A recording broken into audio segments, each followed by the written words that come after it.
आहान बैठा था। ये देखकर वो गुस्सा हो गई। एक ही पल के अंदर अंदर सीमा बुआजी के चेहरे पर छाया हुआ डर नफरत में बदल गया। वो गुस्से से चलते हुए आहान की साइड की विंडो की तरफ आई और उन्होंने आहान की खिड़की पर जोर जोर से हाथ मारना शुरू किया। एक घर जमाए होने के बाद भी तुम्हारी इतनी हिम्मत कैसे हुई? अभी अगर मेरी जान चली जाती तो क्या तुम जिम्मेदारी लेते? तुम तो कुछ ज्यादा ही हवा में उड़ने लगे हो। महंगी कार हाथ में क्या आ गई? तुम्हारे तो रंग ही बदल गए हैं। अभी तो मैं मर ही गई होती। सीमा बुआजी ने आहान को खरी खोटी सुनाते हुए कहा। आहान को वैसे भी इस ड्रामे से कोई फर्क नहीं पड़ रहा था, मगर शनाया ने आहान की तरफदारी करते हुए कहा, सीमा बुआजी, आप पहले हमारे कार के सामने आकर रुकी थी, और हां, वो भी जानबूझकर। अब अपनी भतीजी की ऐसी बातें सुनने के बाद सीमा बुआजी के तेवर ही बदल गए। वो गुस्से से शनाया को घूरने लगी और सीमा बुआजी ने शनाया से कहा, ना समझ लड़की, तुम ये कैसी बातें कर रही हो? क्या मतलब है कि मैं जानबूझकर बीच में आई थी? मैं तो रास्ते से साइड से आराम से चल रही थी। ये बात तो साफ है कि तुम्हारे इस निकम्मे पति ने मेरी जान लेने की कोशिश की है। मुझे चक्कर आ गए और गिर गई, लेकिन मेरी मदद करने के बजाय इस आहान ने कार नहीं रोकी, बल्कि और तेजी से चलाने लगा। अगर मैंने अपना दिमाग न चलाया होता और वहां से न हटी होती तो आज तो मैं भगवान को प्यारी ही हो जाती, और तुम मुझ पर झूठा इल्जाम लगा रही हो। सीमा बुआजी ने अपनी ये बात बहुत ही कॉन्फिडेंस के साथ कही थी। अपने दोनों हाथों को कमर पर रखकर वो ऐसे लग रही थी मानो आज वो झगड़ा करने की तैयारी से आई थी। आहान ये सारा नाटक देखने के मूड में नहीं था, और सीमा बुआजी की बात सुनने के बाद वो और भी ज्यादा इरिटेट हो गया। उसने धीमे आवाज में बड़बड़ाते हुए कहा, आपके साथ तो ऐसा ही होना चाहिए। आहान ने तो बस खुद से ही कहा था, लेकिन फिर भी सीमा बुआजी ने ये बात सुन ली और चिढ़कर आहान से कहा, तुमने क्या कहा? तुम तो कुछ ज्यादा से सर पर चढ़ गए हो। मैं बता रही हूं कि अगर तुमने मेरे साथ बदतमीजी करने की कोशिश की तो अच्छा नहीं होगा। अगर शेखर भैया और यामिनी भाभी को तुम्हारे ऐसे बर्ताव का मैंने बता दिया तो वो तुम्हें छोड़ेंगे नहीं, घर से निकाल देंगे। जब शनाया ने आहान के अगेंस्ट ऐसी बात सुनी तो वो गुस्सा हो गई। शनाया अपनी सीमा बुआजी से कुछ कहने ही वाली थी, लेकिन आहान ने उसका हाथ पकड़कर उसे शांत करने का इशारा कर दिया। तभी आहान, शनाया और कार के बाहर खड़ी सीमा बुआजी ने एक आवाज सुनी, माँ, क्या आप ठीक हैं? कहीं किसी ने आपको तंग तो नहीं किया? सभी की नजरें सामने से कार की तरफ आ रहे एक लड़के पर पड़ी।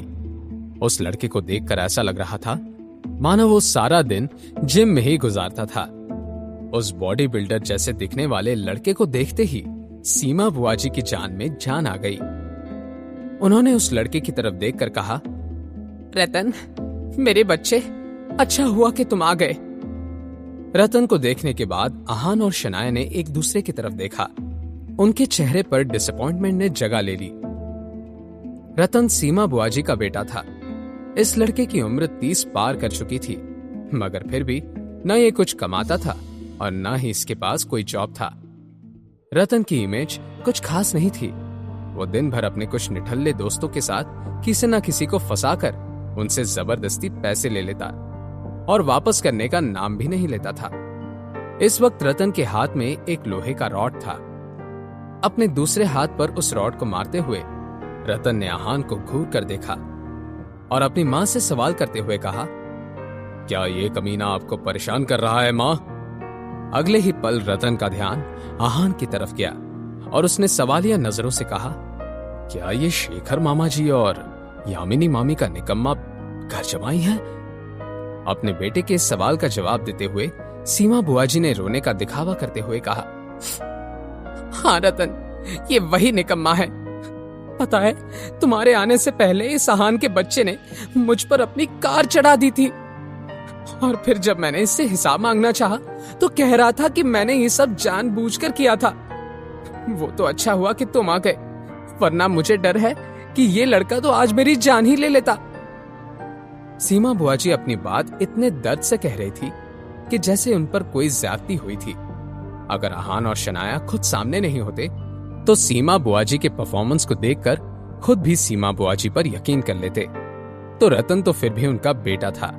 अपनी मां को किसी की वजह से तकलीफ हुई थी, ये जानने के बाद रतन के चेहरे का तो रंग ही काला पड़ गया।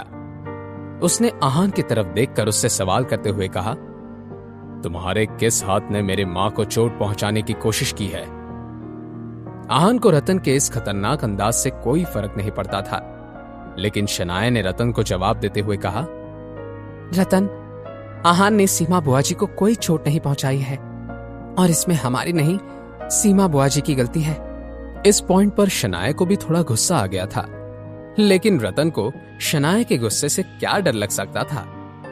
उसने शनाया का मुंह बंद करते हुए कहा, तुम अपना मुंह बंद करो, धोखेबाज लड़की हो तुम।